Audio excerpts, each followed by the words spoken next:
कृषि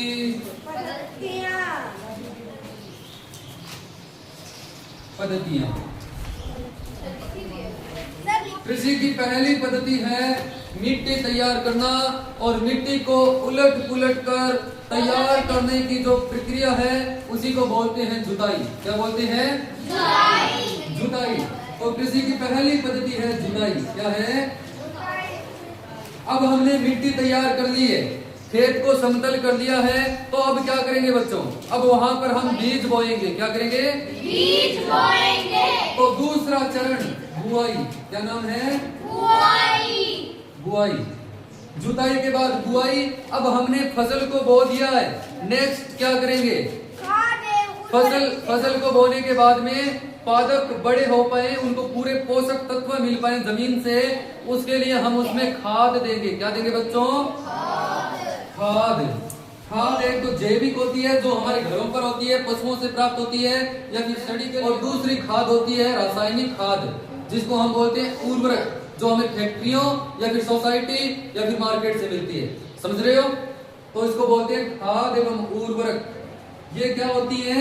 ये पादप को पोषण देती है। क्या देती है? पोषण। उर्वरक, खाद या उर्वरक। ये तीसरा चरण था खाद देना। कृषि पद्धति में फसल पैदा करने के लिए तीसरा जो चरण है वो है खाद देना। अब नेक्स्ट चौथा चरण है बच्चों सिंचाई। हमने फसल को बोने से पहले खेत को समतल किया, बुआई की, बुआई करने के बाद में खाद दे दी।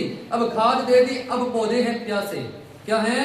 प्यासे। अब उन्हें देना है पानी। तो इसके लिए पानी देंगे तो हम करेंगे सिंचाई खेत में। क्या करेंगे? सिंचाई करने के दो तरीके हैं। एक तो हम बूंद बूंद करके पौधों की जड़ों में पानी देते हैं, जिसको बोलते हैं ड्रिप सिस्टम। क्या बोलते हैं? Drip system. और एक हम जड़ों में पानी देते हैं, एक फव्वारों से छिड़काव करते हैं पानी का। तो जो फव्वारों से करते हैं उसको बोलते हैं छिड़काव तंत्र, स्पाइरल सिस्टम।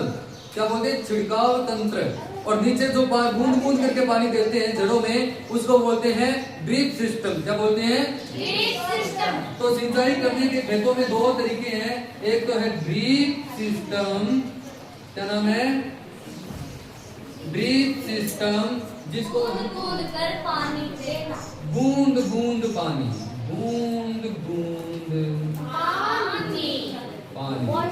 और दूसरा सिंचाई करने का तरीका है छिड़काव तंत्र। क्या है? छिड़काव तंत्र। फव्वारों से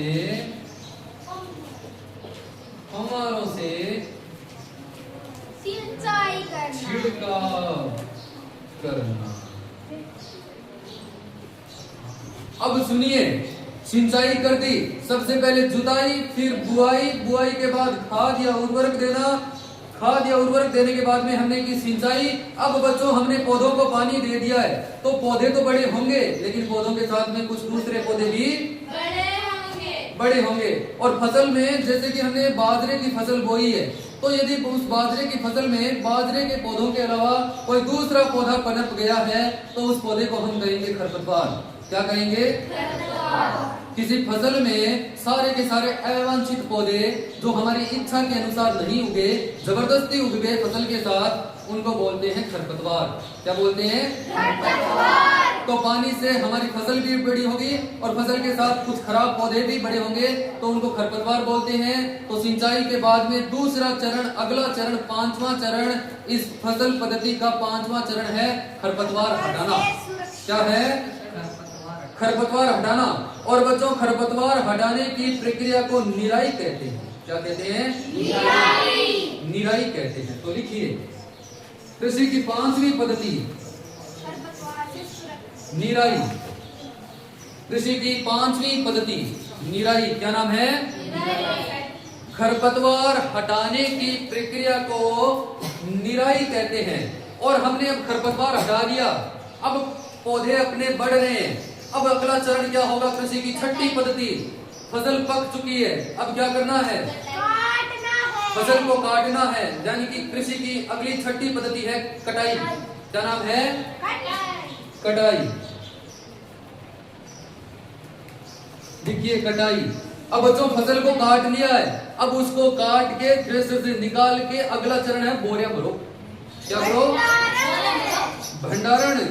अब अगले चरण में आपको कटी हुई फसल के दानों को इकट्ठा करना है, और कटी हुई फसल के दानों को इकट्ठा करना कहलाता है भंडारण। क्या कहलाता है? भंडारण हम घरों पर तो करते हैं बोरियों में, बोरों में, और फैक्ट्रियों में करते हैं साइलों में। किसमें? साइलों एक बड़ी सी मशीन या फिर बड़े बड़े ढोल होते हैं जो फैक्ट्रियों में या फिर मंडियों में होते हैं। कई टन धान इकट्ठा किया जाता है, और उसकी खासियत ये है कि वहां पर 2-3 साल तक धान खराब नहीं होता है। 2-3 साल तक धान खराब नहीं होता है। उसके बाद में वही धान वापस किसानों को बेचते और वो आमदनी कमाते। राकेश, आमदनी कमाते हैं। क्या करते हैं?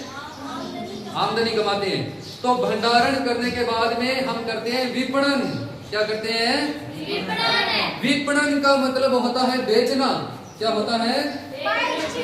जब हम कृषि या फिर फसल को काट के उसका भंडारण कर लेते हैं, भंडारण करने के बाद में जब हम मार्केट में उसको बेचने जाते हैं तो इस बेचने की प्रक्रिया को बोलते हैं विपणन। क्या बोलते हैं? तो लिखिए विपणन। यस, भंडारण। भंडारण। अब सुनो, कृषि की मेन जो मुख्य पद्धतियां हैं वो तो 7 ही होती हैं। अब आगे किसान पर निर्भर करता है कि वो बेचे, घर पे रखे। जरूरी नहीं है कि वो बेचे, इसलिए 8वीं पद्धति है ना विपणन, उसको यहाँ पर नहीं लिखते हैं कृषि पद्धति में, क्योंकि हो सकता है कि किसान पूरे के पूरे धान को घर पे ही रख ले। जरूरी थोड़ी वो बेचे, लेकिन ये जरूरी है, कटाई करना जरूरी है। किसान ने 6 महीने मेहनत की है, उसके बाद में वो काटेगा ही काटेगा फसल को, ये जरूरी है। किसान ने इस काटी हुई फसल, अब काट के फसल आप कभी कणक की कटाई चल रही है ना, तो आप क्या कणक को वैसे छोड़ दोगे क्या सीधी काट के सीधा? आप उसका भंडारण करेंगे। भंडारण करने के बाद में बेचे या नहीं बेचे वो आगे की थिंकिंग है, लेकिन ये काम आप जरूर करेंगे। आप सबसे पहले कृषि करने के लिए जुताई करेंगे, खेत को साफ करेंगे। दूसरी बात, आप उसमें बुआई करेंगे। अरे बीज बोओगे नहीं तो फड़ी फूटेगी कैसे, और फड़ी नहीं फूटेगी तो फसल होएगी कैसे? तो फिर आपने जुताई क्यों की? क्योंकि जुताई करने के बाद में बुआई तो जरूरी है। अब बुआई कर दी तो बुआई के बाद में आपको खाद देनी पड़ेगी। बिना खाद या फिर बिना उर्वरक के फसल बड़ी नहीं हो सकती। और बुआई खाद देने के बाद में सिंचाई करना जरूरी है, क्योंकि पादपों को लगती है प्यास, और पादपों की प्यास बुझाए बगैर पादप बढ़ नहीं पाएंगे, और पादप बढ़ नहीं पाएंगे तो फिर आप भंडारण किसका करोगे? कचरे का, मिट्टी का करोगे भंडारण है? अरे बोरिया किसकी, रेत की भर के लाओगे घर पे? हाँ, तो सिंचाई जरूरी है, उसमें पानी छिड़को। क्या करो? पानी। हाँ, और निराई का मतलब होता है खरपतवार हटाना। निराई कर दी, अब फसल बड़ी हो रही है, बस हाथ फैला रही है, आप कटाई करोगे। क्या करोगे? कटाई करने के बाद में आप सारा का सारा फसल इकट्ठा करके उसका भंडारण करेंगे। उसको थ्रेसिंग और विनोइंग के द्वारा उसको अलग करके, दानों को भूसे से अलग करके फिर आप उसका भंडारण करेंगे। और भंडारण करने के बाद में उसका विपणन करें या नहीं करें, ये किसान की इच्छा पर निर्भर करता है। किस पर? इच्छा पर। हाँ, वो धान को अपने घर पे भी रख सकता है और चाहे तो बेच भी सकता है। इसलिए जो विपणन है, बेचना है, वो कृषि पद्धतियों में शामिल नहीं है। कृषि पद्धतियों में शामिल नहीं है, क्योंकि कृषि पद्धतियों में वे ही चरण शामिल हैं जो फसल पैदा करने के लिए जरूरी है। ये जरूरी है। क्या है? जरूरी है। बिना खाद दिए आप पौधों को बढ़ा नहीं सकते, और बिना पौधों को साफ किए आप अच्छी फसल प्राप्त नहीं कर सकते। क्योंकि यदि आप खरपतवार नहीं हटाएंगे तो आप एक पादप तो बाजरे का काटेंगे, लेकिन 4 पादप साथ में बीजेपी के भी काटेंगे, है ना? तो ये बीजेपी पार्टी जबरदस्ती आपके दिलों में आ जाएगी। तो सुनिए, कृषि की कुल 7 पद्धतियां हमने जस्ट अभी पढ़ी है। कृषि की पहली पद्धति, इनको याद कर लेना। पहले हम क्या करेंगे? जुताई। दूसरा चरण बुआई। तीसरा चरण खाद या उर्वरक देना। चौथा चरण सिंचाई। 5वां चरण निराई, खरपतवार को हटाना। 6ठा चरण कटाई। 7वां चरण थ्रेशिंग करके भंडारण। 8वां चरण विपणन, धान को बेचना। 100 क्विंटल धान हो गया, घर पे क्या करोगे? घर पे उसकी आरती उतारोगे, धान की बेचोगे। क्या करोगे? अब हमने यहाँ पर पढ़ा कि खाद और उर्वरक, क्या पढ़ा? तो आपसे पूछा जा सकता है कि बच्चों खाद और उर्वरक में क्या अंतर होता है? खाद और लिखो, खाद और उर्वरक में अंतर। ये प्रश्न आपका आएगा, चाहे वार्षिक परीक्षा में आए चाहे अर्धवार्षिक परीक्षा में आए। 200%